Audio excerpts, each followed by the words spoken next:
They say a man's best friend is his dog. For a girl, it's a diamond. It smells better, lasts longer, and doesn't chew your slippers. Given how hard it is to find and mine diamonds, it's no surprise they cost a fortune. But it seems we may not be mining diamonds for much longer, because now they've found a way to grow them in a laboratory. So, how do they do it? Sunny Florida, USA. Famous for palm trees, luxury retirement homes, and those great Art Deco buildings. But few people realize that it's now also one of the world's diamond capitals. That's because in Sarasota, a company called Gemesis has come up with a way to artificially produce these rare stones. It looks like something out of Alien. There are very few people here, just row upon row of machines that look like growth chambers. In fact, they are growth chambers, but they're not gestating giant alien bugs. These machines are busy making diamonds. Every day on this high-tech production line, Chris Owens oversees the sowing and harvesting of up to 40 rare gems. Every day's a new battle, you know, every day's learning something new. In nature, a diamond is formed when, say, a tree is torched by a volcano and then crushed beneath the Earth's crust for millions of years. In here, the process begins when Chris loads the machine with what he calls a seed.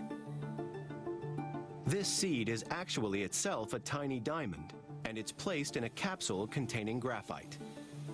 The idea is to melt this graphite at 2,700 degrees Fahrenheit and cause it to reform on the surface of the diamond seed. To imitate the force of a mountain, they need to generate more than 58,000 times normal atmospheric pressure. To do this, they use 6 chunks of alloy, called anvils, which form a tight-fitting cocoon around the graphite. This cocoon is then sealed with 8 steel wedges. It's just like taking a mountain and setting on top of it. Immense amount of pressure, immense amount of heat. The design of this growth chamber has taken 50 years to perfect. In the early days, it was hard to create enough pressure, and the machines had a habit of blowing up. These days, the units are closed with a hydraulic ram before massive steel lock rings seal the machine shut.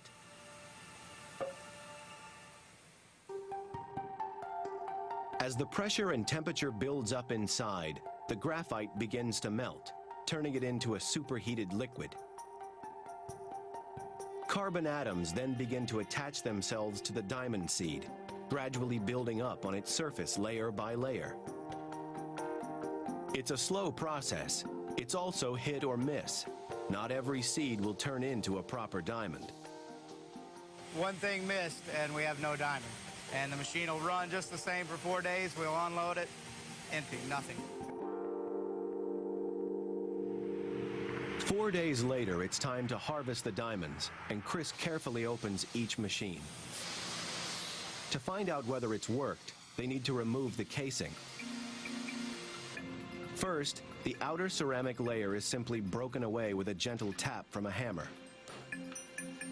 But the inner metal casing needs to be removed more carefully, so it's added to a flask of hydrochloric acid, which dissolves the metal.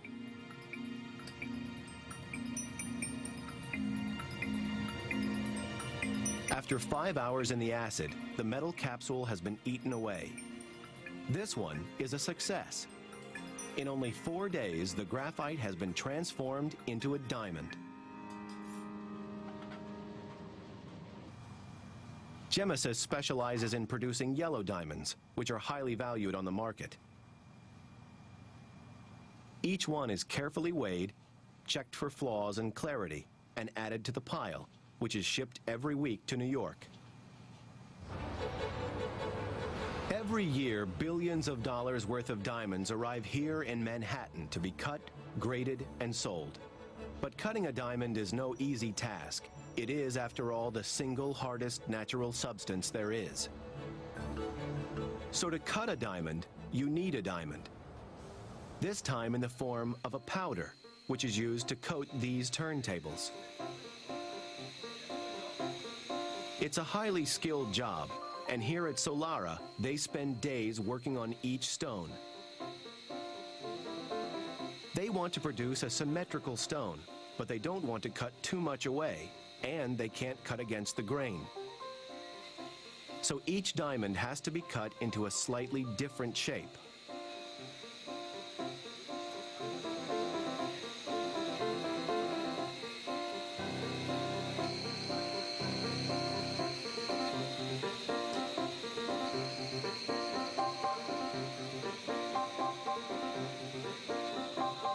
Once the diamond cutters have finished their work, all that remains is for the diamond to be certified.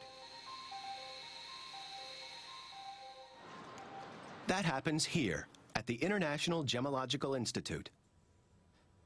Gemesis diamonds are just as real as the ones that form naturally under volcanoes. To tell the difference, you need an expert like David Weinstein and a powerful binocular microscope.